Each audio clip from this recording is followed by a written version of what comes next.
Welcome back. This is another exciting episode of Mr. Takeda is teaching Math 7. This is lesson 9.4, the volumes of prisms.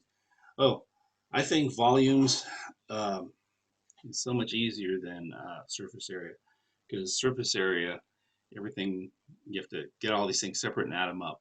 Volumes of prism is so much easier. We're going to see a formula in just a second, but first, let's talk about what volume is. The volume of a three-dimensional figure is the measure of the amount of space that it occupies. You might want to think of this as something like how much water can it hold? Okay, so we think of because water, it fills the shape that it's in. So the bigger the shape, the more water it's gonna be able to hold. It has a bigger volume. It's measured in cubic units. So think of like how many little cubes it can hold. Right? You're putting three-dimensional objects in there. How many can it hold? All right, let's take a look at our first big idea here. And this is really like I said, it's so much easier because the volume of a prism is basically the area of its base times the height.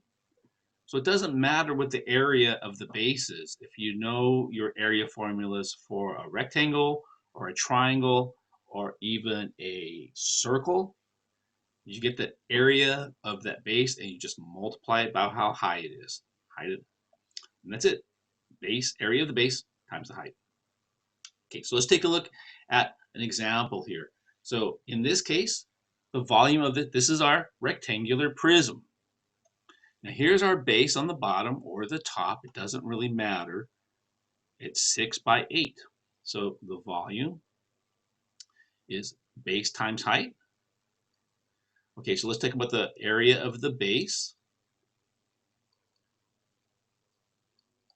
Well, in this case, it's just a rectangle, so it's 6 by 8.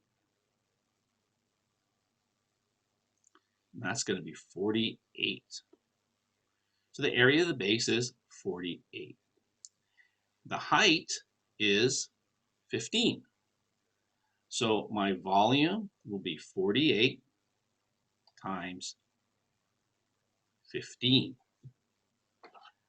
And 48 times 15 is 720. Okay, and these are in yards. The linear measure is in yards, which means the volume is in cubic yards. You can write it like that, yards cubed. When you put a little exponent of 3, or you can say 720 CU is period for cubic, and then yards. You can say it that way as well. Okay, now a lot of times when kids come up learning this idea, they'll say, oh, it's length times width times height, which is true, right? Length times width times height. But what's that length times width? That length times width is just the area of the base. So for rectangular prisms, length times width times height is true. But if the base is some other shape, then what do you do?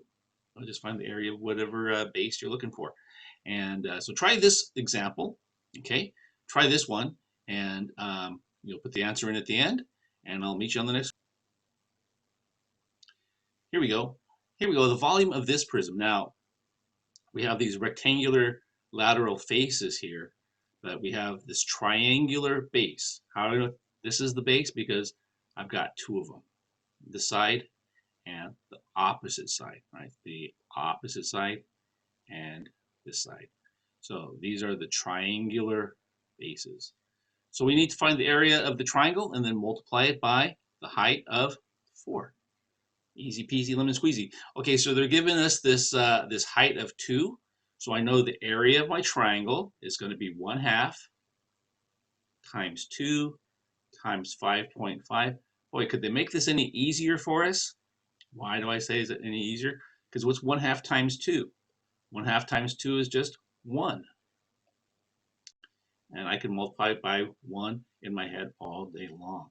So this is 5.5, and this, of course, would be inches squared at this point, right? Square inches, because I'm just talking area. So my volume will be the base times height. So 5.5 times height of 4. So my volume is going to be, I want to say it in my head, but I don't want to get it wrong. 22. Yep, 22. And of course, this is volume, so this would be cubic inches. All right. Let's see. Try this one and see what you get. The triangular bases, and let's see what's on there. There's nothing left on the other screen for this video. We will do the rest of this in class.